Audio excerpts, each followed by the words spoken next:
अगर आप ISC class 11th का फिजिक्स पढ़ते हैं तो आपको शायद ये चीज़ पता होगा। फिजिक्स शब्द ग्रीक भाषा के फ्यूजिस शब्द से बना है, जिसका अर्थ है प्रकृति। भौतिकी प्रकृति के मूल नियमों और घटनाओं का अध्ययन करती है, जैसे गति, ऊर्जा, प्रकाश, ध्वनि और गुरुत्वाकर्षण। भौतिकी के दो मुख्य लक्ष्य हैं। पहला यूनिफिकेशन। यूनिफिकेशन मतलब एकीकरण, कई घटनाओं को एक ही सिद्धांत से समझाना। दूसरा है रिडक्शन। रिडक्शन मतलब सरलीकरण। सरलीकरण में क्या होता है, जटिल घटनाओं को छोटे छोटे भागों से समझना। ब्रह्मांड में केवल 4 मूलभूत बल है, यानी फंडामेंटल फोर्सेस होते हैं 4।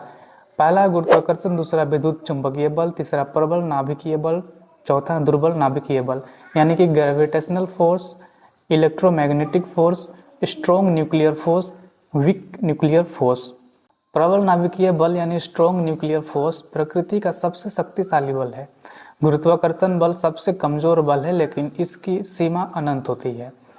भौतिकी को 2 क्षेत्रों में बांटा जाता है। पहला है स्थूल जगत। स्थूल जगत का मतलब होता है microscopic world. Microscopic world, micro नहीं, माइक्रोस्कोपिक वर्ल्ड, जिसे हम देख सकते हैं।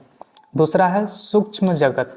सूक्ष्म जगत यानी कि माइक्रोस्कोपिक वर्ल्ड। तो परमाणु और नाभिक का संसार जिसे हम नहीं देख सकते, उसको देखने के लिए एक माइक्रोस्कोप की आवश्यकता पड़ती है। ठीक है। आधुनिक तकनीकों जैसे mobile phone, computer, internet, MRI machine और उपग्रह का आधार भौतिकी है। अल्बर्ट आइंस्टाइन ने कहा था कि दुनिया की सबसे आश्चर्यजनक बात यह है कि इसे समझा जा सकता है। भौतिकी के नियम पूरे ब्रह्मांड में समान रूप से लागू होते हैं, चाहे वह पृथ्वी हो या कोई दूरस्थ आकाशगंगा। अगर आपको इस चीज़ के बारे में अगर विस्तार से जानना है, विस्तार से पढ़ना है, तो आपको हमारे ऑफलाइन क्लास को ज्वाइन करना पड़ेगा।